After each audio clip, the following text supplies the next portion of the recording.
नमस्ते दोस्तों, आज के इस वीडियो में हम एक खूबसूरत महिला का पेंसिल पोर्ट्रेट बिल्कुल स्टेप बाय स्टेप बनाएंगे। इस ड्राइंग में हम सबसे पहले चेहरे की बेसिक शेप बनाएंगे, फिर आंखें, नाक और होंठ की डिटेलिंग करेंगे। इसके बाद बालों, कपड़ों और पूरे चेहरे में लाइट और शैडो जोड़कर पोर्ट्रेट को ज्यादा रियलिस्टिक बनाएंगे। तो चलिए, बिना समय गंवाए ड्राइंग शुरू करते हैं। सबसे पहले पेपर पर बहुत हल्के हाथ से चेहरे की बाहरी शेप बनाइए। यहाँ शुरुआत में ज्यादा गहरी लाइन नहीं बनानी है, क्योंकि बाद में हमें कई लाइनों को मिटाकर सुधारना पड़ेगा। चेहरे की चौड़ाई और लंबाई को ध्यान से देखते हुए एक अंडाकार सी शेप बनाएं। अब सिर के ऊपर बालों की लगभग आउटलाइन और नीचे गर्दन की दिशा को हल्के हाथ से मार्क करें। अब आंखों पर काम शुरू करते हैं। पहले दोनों आंखों की बाहरी शेप बनाएं और उनके बीच की दूरी को ध्यान से देखें। इसके बाद आइरिस और पुतली को बनाएं। आंखों के ऊपर आईलिड और भौहों की शेप को भी धीरे धीरे डिफाइन करें। अब पेंसिल से आंखों के अंदर के सबसे डार्क हिस्सों को थोड़ा गहरा करें। आंखों में पूरी तरह एक जैसा काला शेड न करें। कुछ छोटे हिस्से हल्के छोड़ने से आंखों में चमक और गहराई दिखाई देती है। अब नाक की तरफ आते हैं। नाक को शुरुआत में आउटलाइन से नहीं, बल्कि हल्की शेडिंग से बनाना ज्यादा अच्छा रहता है। नाक के दोनों किनारों पर हल्की शैडो लगाएं और नाक के नीचे वाले हिस्से में थोड़ा डार्क टोन दें। फिर धीरे धीरे शेडिंग को ब्लेंड करें, ताकि नाक पेपर पर चिपकी हुई न लगे, बल्कि चेहरे का हिस्सा दिखाई दे। होंठों के बीच की लाइन को थोड़ा डार्क रखें। इसके बाद नीचे वाले होंठ में हल्की हल्की शेडिंग करें।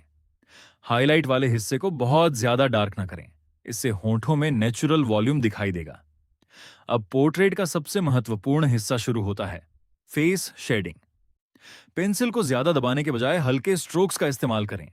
गाल, आंखों के आसपास, नाक के दोनों तरफ और ठुड्डी के नीचे जहां शैडो दिखाई दे रहा है, वहां धीरे धीरे टोन बनाएं। एक ही जगह पर तुरंत बहुत ज्यादा डार्क शेड करने से बचें। पहले हल्का टोन बनाएं, फिर जरूरत के अनुसार धीरे धीरे डार्कनेस बढ़ाएं। अब बालों पर काम करते हैं। सबसे पहले बालों की पूरी दिशा समझें। बालों को एक एक करके अलग अलग लाइन से भरने के बजाय बड़े बड़े हेयर सेक्शन बनाएं। जहां बाल ज्यादा घने और मुड़े हुए हैं, वहां गहरी शेडिंग करें। फिर कुछ पतली और लंबी लाइनों से हेयर स्ट्रैंड्स की डिटेलिंग करें। याद रखें, बालों में हर लाइन को एक जैसा बनाने की जरूरत नहीं है। अलग अलग मोटाई और दिशा की लाइनें बालों को ज्यादा प्राकृतिक दिखाती हैं।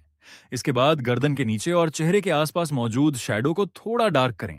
इससे चेहरा बाकी ड्राइंग से अलग और ज्यादा उभारा हुआ दिखाई देगा। इससे कपड़े में फोल्ड और टेक्सचर दिखाई देगा। अब पूरी ड्राइंग को एक बार ध्यान से देखें। जहां जरूरत है वहां कंट्रास्ट बढ़ाएं। आंखों, बालों और कपड़ों के कुछ हिस्सों को थोड़ा ज्यादा डार्क करें, जबकि माथे, नाक और गाल के हाईलाइट वाले हिस्सों को अपेक्षाकृत हल्का रखें। अब एक साफ ब्लेंडिंग टूल या टिश्यू से बहुत हल्के हाथ से शेडिंग को स्मूथ कर सकते हैं, लेकिन पूरी ड्राइंग को जरूरत से ज्यादा ब्लेंड न करें, क्योंकि पेंसिल के नेचुरल स्ट्रोक्स भी पोर्ट्रेट की खूबसूरती बढ़ाते हैं।